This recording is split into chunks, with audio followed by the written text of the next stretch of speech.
আজ আপনাদের সাথে শেয়ার করব ক্রিস্পি একটা মজাদার নাস্তা। বিকালে চায়ের সাথে এমন যদি একটা ক্রিস্পি নাস্তা হয় তাহলে কিন্তু বিকালটাই জমে যাবে, সাথে চায়ের আড্ডা। আসসালামু আলাইকুম দর্শক, আমি তাজমিন কিচেনে আপনাদের স্বাগতম। কেমন আছেন সবাই? আশা করি সবাই ভালো আছেন। আমিও আলহামদুলিল্লাহ ভালো আছি। আজ আপনাদের সাথে যে পাকোড়াটা শেয়ার করব, একটা শাক দিয়ে পাকোড়া। এই শাকটা আসলে আমি চিনি না, যারা চিনেন অবশ্যই কমেন্ট বক্সে কমেন্ট করতে ভুলবেন না যে শাকের নামটা কি। আমি যখন কাতারে আসলাম এরপরে দেখলাম যে মার্কেটে এই শাকটা প্রচুর পরিমাণে পাওয়া যায়,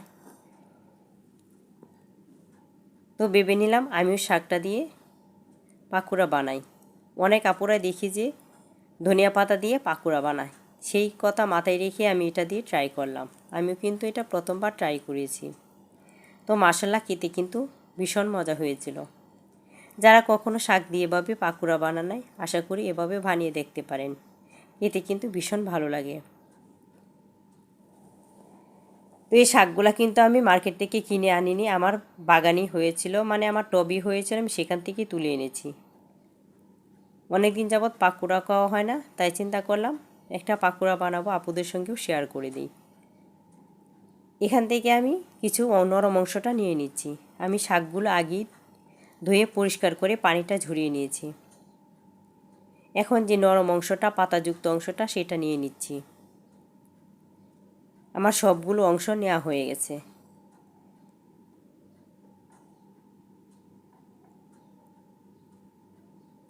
এখন আমি এটা মাখানোর জন্য একটা ব্যাটার তৈরি করে নিব। ব্যাটার তৈরি করার জন্য আমি একটা বাটি নিয়ে নিলাম।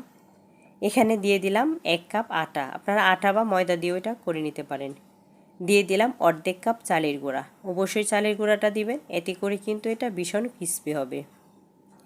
আর পাকোড়া যদি ক্রিস্পি হয় তাহলে কিন্তু খেতে বেশি ভালো লাগে। আমার মতো যারা ক্রিস্পি পাকোড়া খেতে পছন্দ করেন অবশ্যই কমেন্ট বক্সে একটা কমেন্ট করে যাবেন। এখানে দিয়ে দিলাম সামান্য হলুদ, ধনিয়া, মরিচ আর জিরে গুঁড়া। মশলাটা আপনারা আপনাদের পরিমাণ মতো অ্যাড করে নেবেন। ব্যাটারের পরিমাণ অনুযায়ী মশলাটা কম বেশি করে নিতে পারেন। এখন আমি দিয়ে দিলাম এখানে একটা ম্যাগি প্যাকেটে যে পাওয়া যায় মশলা, সেই মশলাটা আমি 1 প্যাকেট এখানে দিয়ে দিলাম। আর দিয়ে দিচ্ছি স্বাদের জন্য লবণ।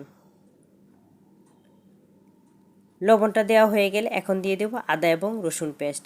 যারা আদা এবং রসুন পেস্ট খেতে পছন্দ করেন তারা অ্যাড করে নিতে পারেন, না দিলেও কোনো সমস্যা হবে না, এতে করে স্বাদের কোনো এরফের হবে না। একটু মিশিয়ে এখন আমি ধনিয়া পাতাটা অ্যাড করে দিচ্ছি। ধনিয়া পাতাটা অ্যাড করে দিয়ে একটু মিশিয়ে নিয়ে আমি অল্প অল্প পানি দিয়ে একটা পাতলা ব্যাটার করে নিব। প্রথমে আমি চামচ দিয়ে মিক্স করি, তারপরে কিন্তু আমি ভালোভাবে হাতি কাজটা করে নেব। অবশ্যই হাতি কাজটা করে নেবেন, এতে করে কিন্তু ভীষণ ক্রিস্পি হবে। এটা কিন্তু ভালোভাবে মিক্স করে নিতে হবে এবং বেশিক্ষণ নেড়ে চেড়ে আমি এটাকে মিক্স করে নিয়েছি। এ পর্যায়ে আমি এখানে অ্যাড করে দিলাম রান্নার রেগুলার তেল, একটু 1 চামচের মতো আমি গরম করে নিয়েছি, সেটা অ্যাড করে দিলাম। এটা একটা টিপস, যারা জানেন না তাদের জন্য, আশা করি অনেকটাই উপকার হবে। আমি যে তেলটা ইউজ করেছি এতে করে কিন্তু পাকোড়াতে তেল লেগে থাকবে না। অনেকেই আছেন যে পাকোড়াতে তেল লেগে থাকলে সে পাকোড়াটা খেতে চান না। আশা করি যদি আমার এই টিপসটা ফলো করেন তাহলে পাকোড়াতে কিন্তু আর কোনো প্রকার তেল লেগে থাকবে না। বেটারটা আমি একটু সময় নিয়ে ফাটিয়ে নিয়েছি, একটু সময় নিয়ে ফাটিয়ে নেবেন, এতে করে কিন্তু পাকোড়াটা অনেক ক্রিস্পি হবে। এখন একটা আমি আপনাদেরকে দেখিয়ে দিচ্ছি যে আমি পাকোড়াটা কিভাবে তৈরি করব। আমি চুলায় ফ্রাই প্যানটা আগে দেখিয়ে বসিয়ে তেলটা গরম করে নিয়েছি। এখন এখানে আমি পাকোড়াগুলা দিয়ে দিব। আসলে পাকোড়াটা খেতে এতই মজা হয়েছিল যে আর কি বলবো। যদি আপনারা বাসায় না ট্রাই করেন তাহলে বুঝতেই পারবেন না যে আস্ত শাক দিয়ে এত মজার একটা পাকোড়া হয়। এখন এটা আমি মিডিয়াম হিটে ভেজে নিব, একটু সময় নিয়ে ভেজে নিতে হবে, এতে করে কিন্তু পাকোড়াটা অনেক ক্রিস্পি হবে ভিতরে এবং বাহিরে। আর তেলের কাজ যখন করবেন অবশ্যই একটু সাবধানে করবেন যাতে গায়ে এসে না পড়ে।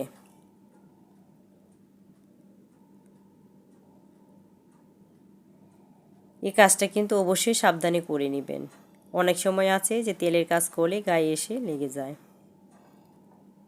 আমি পাকোড়াগুলো উল্টাপাল্টা করে সময় ধরে ভেজে নিব। যখন দেখব যে পুরোপুরি কালারটা চলে আসছে এবং মুচমুচে হয়ে গেছে, তখনই আমি এটা নামিয়ে নিব। এ পর্যায়ে দেখেন আমার একটা হয়ে গেছে, আমি একটা একটা করে নামিয়ে নিব। আমি আপনাদেরকে একটু কাছ থেকে দেখিয়ে দিচ্ছি যে পাকোড়াটা কেমন হয়েছে। সবগুলো এখন আমি এভাবে নামিয়ে নিব। একটু কালার করে ভেজে নেবেন, এতে করে কিন্তু খেতে বেশি ভালো লাগবে। যারা কখনো এভাবে ট্রাই করে নাই, আশা করি আজকের রেসিপি ভালো লাগবে এবং বাসায় এভাবে ট্রাই করবেন। যারা এখন আমার চ্যানেলটা সাবস্ক্রাইব করে নাই, চ্যানেলটা সাবস্ক্রাইব করে আমার পাশেই থেকে যাবেন, পাশে থাকা বেল আইকনটা প্রেস করে দিবেন। এতে করে প্রথম নোটিফিকেশানটা আপনার কাছেই চলে যাবে। ভিডিওটা যদি ভালো লাগে অবশ্যই একটা লাইক দিতে ভুলবেন না। বেশি ভালো লাগলে ফ্রেন্ড ও ফ্যামিলির সাথে শেয়ার করতে পারেন। এখন আমি এভাবেই সবগুলোই নামিয়ে নিব, আর বাকিগুলো আমি ভেজে নিব।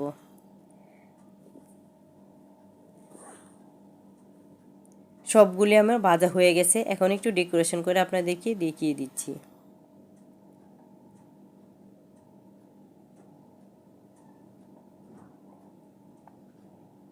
আমার সবগুলোই ডেকোরেশন করা হয়ে গেছে। আপনারা এটা যে কোনো সসের সাথে পরিবেশন করতে পারেন। আমি একটা আপনাদেরকে ভেঙে দেখিয়ে দিচ্ছি, দেখেন কতটুকু ক্রিস্পি ও মুচমুচে হয়েছে।